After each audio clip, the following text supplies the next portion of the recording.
sa Infanta, Quezon.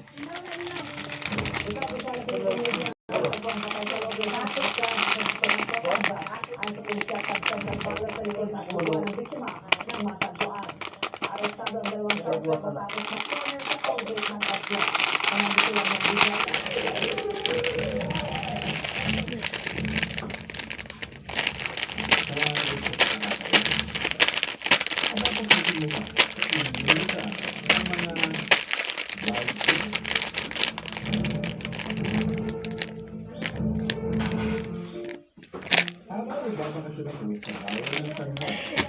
This is for time to eat this.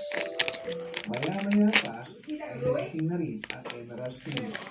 Oh, okay. Kaya, palinak ito sa isang puno. Siyempre. 1, 2, only 5. Only 5.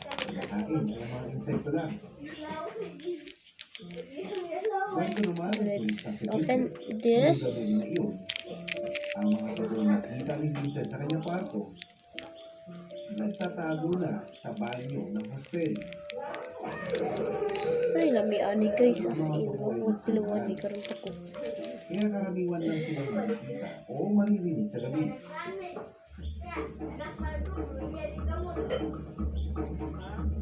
Wow. And that's it.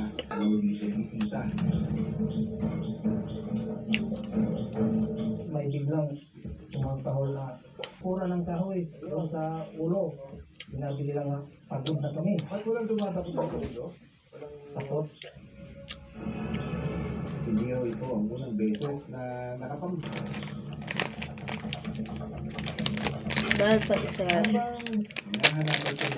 Isang gator is 5 pesos. And 5 pesos lang to sa amin guys as 5 na sila. 5 na sila kumuok. Yung ano yung langkot. And tapos na tayo dito. And syempre ito na lang. Ito natin ang grapes. Strawberry pala itong flavor na to. And ito is the grapes. Ha? Grapes.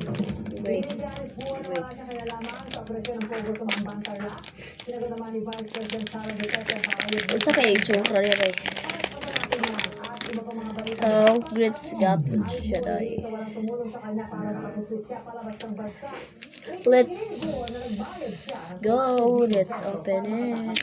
Oh! And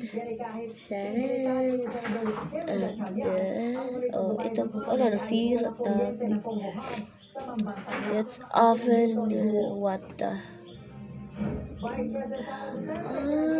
so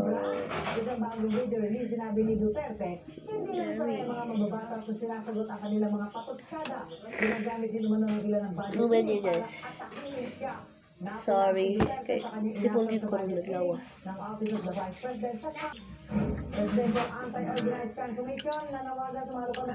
Also, i-rate natin guys also. Tong strawberry is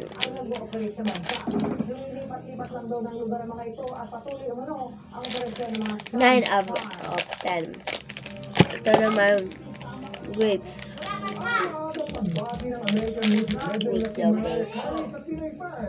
At ang pagkapanalo ni Cocoy de Santos sa Running Man Philippines Season 2. Kailangan update. Same na sila guys. 9 of 10. Hanggang dito na lang guys. Like and share. And follow, subscribe to my YouTube channel. Bye bye.